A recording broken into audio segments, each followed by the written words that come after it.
കൂടുതൽ വാർത്തകളും വീഡിയോകളും കാണാൻ ഈ ചാനൽ സബ്സ്ക്രൈബ് ചെയ്യുക. കൂടെ ബെൽ ബട്ടൺ അമർത്തുക. നമസ്കാരം. നമ്മുടെ ഇന്നത്തെ വിഷയം ദൃഷ്ടിദോഷം. ദൃഷ്ടിദോഷത്തിനെ പറ്റി എല്ലാവർക്കും അറിയാല്ലേ. ഒരാൾ നല്ലൊരു വസ്ത്രം ഇട്ടു, അല്ലെ നല്ലൊരു വാഹനത്തിൽ പോകുന്നു, നല്ലൊരു ഫോൺ ഉപയോഗിക്കുന്നു, നല്ല രീതിയിൽ ജീവിക്കുന്നു, ഒരു കുടുംബമായിട്ട് ജീവിക്കുന്നു. ഇതിലൊക്കെ അസൂയം കുശുമ്പുമായിട്ടുള്ള വ്യക്തികൾ ദൃഷ്ടിദോഷം പതിപ്പിക്കുന്ന അവസ്ഥകൾ നമ്മൾ കണ്ടുവരാറുണ്ട്. അല്ലാതെ കണ്ടിട്ട് ചിലർക്ക് ജന്മനാ ദൃഷ്ടിദോഷം ഉണ്ടാവും. അവര് ദോഷത്തിനായിരിക്കില്ല പറയുക, അവര് പറഞ്ഞു പോകുന്നത് ദോഷമായിട്ട് മറ്റുള്ളവർക്ക് വരും. അപ്പൊ എന്തായാലും ഏത് രീതിയിലായാലും ദൃഷ്ടിദോഷം ഒരാൾക്ക് വന്നു കഴിഞ്ഞാൽ നമുക്ക് പലവിധ ബുദ്ധിമുട്ടുകൾ ഉണ്ടാവാനുള്ള സാധ്യതകളുണ്ട്. എത്ര വലിയ ദൃഷ്ടിദോഷമായാലും ഏത് രീതിയിൽ വന്നിരിക്കുന്ന ദൃഷ്ടിദോഷമായാലും മാറ്റാൻ പറ്റുന്ന ഒരു ചെറിയ പരിഹാരമാണ് നമ്മൾ ഇന്ന് ഈ എപ്പിസോഡിൽ പറയാൻ പോകുന്നത്. നമുക്ക് എന്തായാലും അതിലേക്കൊന്ന് കിടക്കാം. 5 പച്ചമുളകും 5 ചെറുനാരങ്ങയും ഉണ്ടെങ്കിൽ എത്ര വലിയ ദൃഷ്ടിദോഷവും മാറ്റാം. നമുക്ക് എല്ലാവർക്കും ചെറുപ്പകാലത്ത് പഠിച്ചിട്ടുണ്ടാവും മാല കെട്ടാനൊക്കെ അല്ലേ. അല്ലെങ്കിൽ ജസ്റ്റ് സൂചി നൂലും വെച്ചായാലും നമുക്ക് മാല കെട്ടാൻ അറിയാം അല്ലേ. ഒരു സൂചി നൂലും എടുത്തിട്ട് ഒരു ചെറുനാരങ്ങ, ഒരു പച്ചമുളക്, പിന്നെ ഒരു ചെറുനാരങ്ങ, പച്ചമുളക് ഇങ്ങനെ കോർത്തെടുക്കുക. അങ്ങനെ 5 പച്ചമുളകും 5 ചെറുനാരങ്ങയും കോർത്തെടുത്തതിന് ശേഷം അത് ദൃഷ്ടിദോഷം ആർക്കാണോ, വ്യക്തിക്കാണെങ്കിൽ വ്യക്തിക്ക്, വാഹനത്തിനാണെങ്കിൽ വാഹനത്തിന്. വാഹനത്തിനൊക്കെ ദൃഷ്ടിദോഷം ഏൽക്കുമ്പോൾ അടിക്കടി അപകടങ്ങൾ ഉണ്ടാകുന്ന അവസ്ഥ. വീടിനെ ഏൽക്കുമ്പോഴാണ് ഇടിവെട്ടേൽക്കുക. വീട് നമ്മൾ എത്ര ശോഭയായിട്ട് എത്രയൊക്കെ വൃത്തിയായിട്ട് സംരക്ഷിച്ചാലും മങ്ങിപ്പോകുന്ന അവസ്ഥ. വീട് കണ്ടാൽ ഐശ്വര്യം ഇല്ലാതിരുന്ന അവസ്ഥ. എന്തിനായാലും ദൃഷ്ടിദോഷം ഏറ്റ അവസ്ഥയ്ക്ക്. ഇനി വ്യക്തിക്കാണെങ്കിൽ അങ്ങ് ശരീരമായിട്ട് ഭയങ്കര തളർച്ച പോലെ ആയിരിക്കും. ആശുപത്രിയിൽ പോയി നോക്കിയാൽ അസുഖമൊന്നും കാണത്തില്ല. ഭയങ്കര ക്ഷീണം, എപ്പോഴും കിടക്കണം എന്നൊരു ചിന്താഗതി ഉണ്ടാവുള്ളൂ. അപ്പം അങ്ങനെയുള്ള അവസ്ഥകളിൽ നമ്മൾ ഈ പറഞ്ഞ ഇത് കോർത്തിട്ട് തലയ്ക്ക് ഒരു 5 പ്രാവശ്യം ഇത് ഉഴിയണം. ഉഴിഞ്ഞതിന് ശേഷം നമ്മൾ വീടിൻ്റെ തെക്ക് പടിഞ്ഞാറേ മൂലയ്ക്ക് ഇത് കെട്ടിത്തൂക്കുക. 5 ദിവസത്തിന് ശേഷം ഈ സാധനം തന്നെ ഉപ്പുവെള്ളത്തിലൊന്ന് മുക്കണം. ഉപ്പുവെള്ളത്തിൽ മുക്കി ഇതിനെ ഒന്നുകൂടെ 5 പ്രാവശ്യം ഉഴിയണം. പിന്നെയും കെട്ടിത്തൂക്കിയേക്കുക.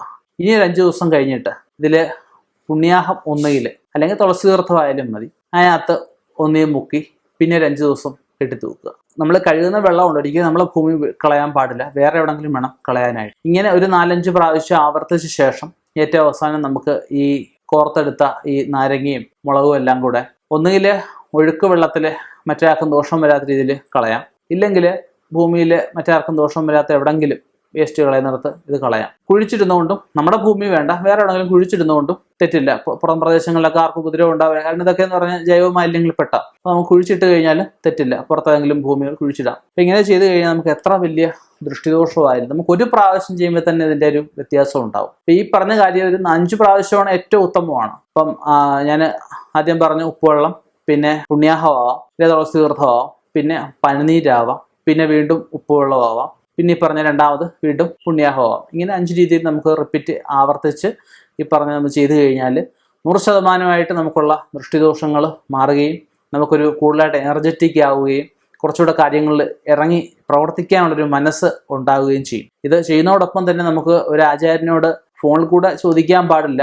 പ്രശ്നമായിട്ടൊന്ന് ചിന്തിച്ച് ഒരിക്കലും ദൃഷ്ടിദോഷം വരുന്ന അവസ്ഥയിൽ ചില അവസ്ഥകളിൽ ശത്രുദോഷവും വരാറുണ്ട്. അപ്പം അങ്ങനെ എന്തെങ്കിലും വിഷയങ്ങളുണ്ടെങ്കിൽ അതിനൂടെ പരിഹാരം ചെയ്യുന്നത് നന്നായിരിക്കും. ഇനി നമ്മൾ ഇതൊക്കെ എന്ന് പറഞ്ഞാൽ ജെന്യൂനായിട്ട് പഴയ ആചാര്യന്മാർ നമുക്ക് പകർന്നു തന്നിട്ടുള്ള അറിവുകളാണ്. ഇത് എൻ്റെ അറിവ് എൻ്റെ കയ്യിൽ നിന്നാൻ പറ്റുമോ? മറ്റുള്ളവരിലേക്ക് പകർന്നെങ്കിലേ പ്രയോജനം ഉണ്ടാവുള്ളൂ. ഇപ്പം ഞാൻ നിങ്ങൾക്കായിട്ട് പകർന്നു തന്നു, നിങ്ങൾ മറ്റൊരാൾക്ക് പറഞ്ഞു കൊടുക്കുന്നു. അപ്പം നിങ്ങൾ മറ്റൊരാൾക്ക് പറഞ്ഞു കൊടുക്കുമ്പോൾ അവരോട് ചോദിക്കും, ഇത് ആരാ നിങ്ങൾക്ക് പറഞ്ഞു തന്നെന്ന് ചോദിക്കും. അപ്പം നിങ്ങൾക്ക് പറയാം ഇത് വിഷ്ണു നമ്പൂതിരിയാ പറഞ്ഞു തന്നു, നിങ്ങൾക്ക് തീർച്ചയായിട്ടും പറയാം. പക്ഷേ നമ്മൾ ഇതങ്ങോട്ട് ഇട്ട് അസ്ട്രോളജി എന്ന് പോലും എഴുതാത്ത, 9 ഗ്രഹങ്ങളുടെ പേര് എഴുതാൻ അറിഞ്ഞുകൂടാത്തവര് ഈ യൂട്യൂബ് വരുമാനം മാത്രം നോക്കി കുറെ ചാനലുകളിനകത്തുണ്ട്. ഇതൊക്കെ കള്ള നാണയങ്ങളാ, കപട നാണയങ്ങളാ. ജ്യോതിഷത്തിനെ കപടശാസ്ത്രം എന്ന ആൾക്കാരെ, ഒരു വിഭാഗം ആൾക്കാരെ കൊണ്ട് വിളിപ്പിക്കുന്നവര് ഇങ്ങനെയുള്ളവരാ. ഇവരെ നിങ്ങൾ തിരിച്ചറിയുക. അവരുടെ വോയിസ് മാത്രമേ ഉള്ളൂ, കുറെ ഭഗവാന്മാരുടെ ഫോട്ടോയുണ്ട്, അല്ലാതെ വേറെ ഒന്നുമില്ല. കാരണം ഈ ചാനലുകളുടെ എല്ലാ ഉടമ ഒരാളല്ല, 2 പേരല്ല, ഒരു കൂട്ടം ആൾക്കാരാ. ഇവർക്ക് പിന്നെയും ഇടാൻ വയ്യ. അതിന് ജെന്യൂനിറ്റി ഇല്ല. ജെന്യൂനായിട്ടുള്ള കാര്യങ്ങൾ വിശ്വസിക്കുക, അതും പ്രകാരം മുന്നോട്ട് പോവുക. ഈശ്വരൻ എല്ലാവർക്കും നന്മയും ഐശ്വര്യവും പ്രദാനം ചെയ്യട്ടെ. നിർത്തുന്നു. നന്ദി, നമസ്കാരം. ഓരോ വിദ്യാർത്ഥിയുടെയും കഴിവിനനുസരിച്ച് സ്വദേശത്തും വിദേശത്തുമുള്ള കോഴ്സുകൾ തിരഞ്ഞെടുക്കാൻ, പഠന തിരക്കുകൾക്കിടയിൽ വിട്ടുപോകുന്ന പൊതുവിജ്ഞാനവും വായനാശീലവും തിരികെ പിടിക്കാൻ, വിദ്യാർത്ഥികൾക്ക് വിദ്യാഭ്യാസപരമായ വാർത്തകൾ അറിയാൻ വിദ്യാവാർത്ത